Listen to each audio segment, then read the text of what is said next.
নিজস্ব অর্থায়নে তিস্তা মহাপরিকল্পনা বাস্তবায়ন সহ ৬ দফা দাবিতে মশাল মিছিল ও সমাবেশ করেছেন নদীপাড়ের বাসিন্দারা। দাবি জানান মহাপরিকল্পনা বাস্তবায়নে আগামী অর্থ বছরের জাতীয় বাজেটে বিশেষ বরাদ্দের, অন্যথায় কঠোর আন্দোলনের হুঁশিয়ারি দেন বিক্ষোভকারীরা। নদী বাঁচানোর দাবিতে মশাল জ্বালিয়ে আন্দোলনে রংপুরের তিস্তাপাড়ের হাজারো মানুষ। বুধবার সন্ধ্যায় মহিপুর এলাকায় মিছিল এবং বিক্ষোভ সমাবেশের আয়োজন করে তিস্তা বাঁচাও নদী বাঁচাও সংগ্রাম পরিষদ। স্থানীয়রা দাবি জানান নিজস্ব অর্থায়নে হলেও দ্রুত শুরু করতে হবে তিস্তা মহাপরিকল্পনা বাস্তবায়নের কাজ। তিন সরকারের আমলে তিস্তা মহাপরিকল্পনা কেন বাস্তবায়ন হলো না? এই নদীগুলি কোনো কারণেই সরকারি খাস জমি হওয়ার যোগ্য না। এই নদীগুলি ব্যক্তি মালিকানার, এই নদীর জমিগুলি হচ্ছে ব্যক্তি মালিকানার জমি। এই জমি যে আমাদের কাছ থেকে নিয়ে থাকে তাহলে আমাদের করার কিছু থাকবে না।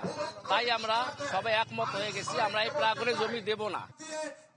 একই সঙ্গে তারা বলেন, আগামী অর্থ বছরের জাতীয় বাজেটে বিশেষ বরাদ্দ, সরকারিভাবে সঞ্চয়পত্রের মতো তিস্তা বন্ড চালু এবং বালু পাথর বিক্রির আয় প্রকল্প কাজে বিনিয়োগের পরিকল্পনা করতে হবে।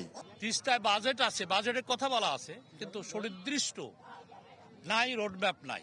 আমরা এই যে আন্দোলন করতেছি, সুনির্দিষ্ট রোডম্যাপ দাও, তিস্তায় প্রকল্প এখানে পাশ করো, চীন, ভারত, রাশিয়া ঠেলাঠেলিতে না থেকে নিজস্ব টাকায় এটা শুরু করো কাজ।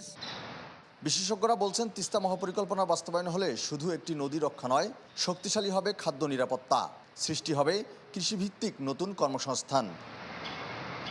ফখরুল শাহীন, চ্যানেল 24, রংপুর।